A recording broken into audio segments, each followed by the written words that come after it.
एक चीज सामने आई हमारे, वो ये है कि राहुल गांधी जी ने चिट्ठी लिखी पीएम को और काशीराम जी को भारत रत्न देने की मांग की है। आपका इस पर क्या टेक है? मैं थोड़ा लेट हो गया इसमें पत्र लिखने में। लेकिन पत्र हम लोगों को इसलिए भी लिख देना चाहिए था कि मान्यवर काशीराम जी का बहुत बड़ा योगदान है पीडीए समाज को जगाने में, बहुजन समाज को जगाने भारत में। रत्न मिलना चाहिए। और साथ ही साथ एक समय ऐसा भी आया था जब लोकसभा में वो नहीं पहुंच पा रहे थे, तो नेताजी ने और समाजवादी पार्टी ने मिलकर के इटावा से सबसे पहले उन्हें लोकसभा में भेजा था।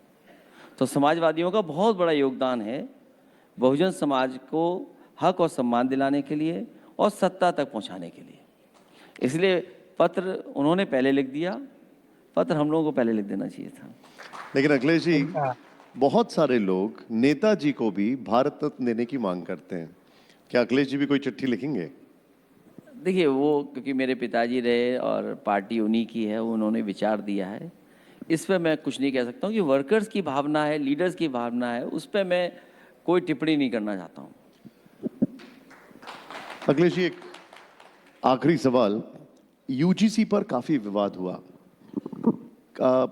छात्र सड़क पर आए, आरोप लगा कि विपक्षी पार्टियों की तरफ से कोई स्टैंड नहीं लिया गया। हालांकि आपका रिएक्शन सुप्रीम कोर्ट के उस पर आया, लेकिन कोई स्टैंड नहीं लिया गया विपक्षी पार्टियों की तरफ से। नहीं नहीं, ऐसा नहीं है। सबसे पहले हम लोगों ने कहा कि दोषी बचे नहीं और अन्याय हो नहीं, ये बात हम लोगों ने पहले कही। और आखिरकार साजिश कौन कर रहा है? कभी फिल्म बनाने की साजिश करना कौन कर रहा है?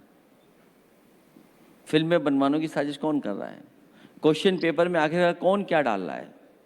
हम लोग न्याय चाहते हैं और कोई भी दोषी हो वो बचे नहीं, और अन्याय किसी के साथ होने नहीं देंगे। ये पीडीए और समाजवादी पार्टी का हमेशा सिद्धांत रहा है। अखिलेश जी, अभी राज्यसभा की सीटों के लिए जब चुनाव हुए तो हमने असदुद्दीन ओवैसी और तेजस्वी यादव के बीच थोड़ी सी दोस्ती देखी, बॉन्डिंग देखी। वो गुंजाइश कुछ अखिलेश यादव जी के साथ भी बनती है असदुद्दीन ओवैसी की? अभी 2024 का चुनाव हम सब ने मिलकर के जीता है। उसी रणनीति को और मजबूत बना करके, उसी रणनीति पर और लोगों को जोड़ करके हम लोग आगे बढ़ेंगे। तो वैसी साहब भी जुड़ सकते हैं, गुंजाइश है? हम किसी के बारे में नहीं कह सकते हैं।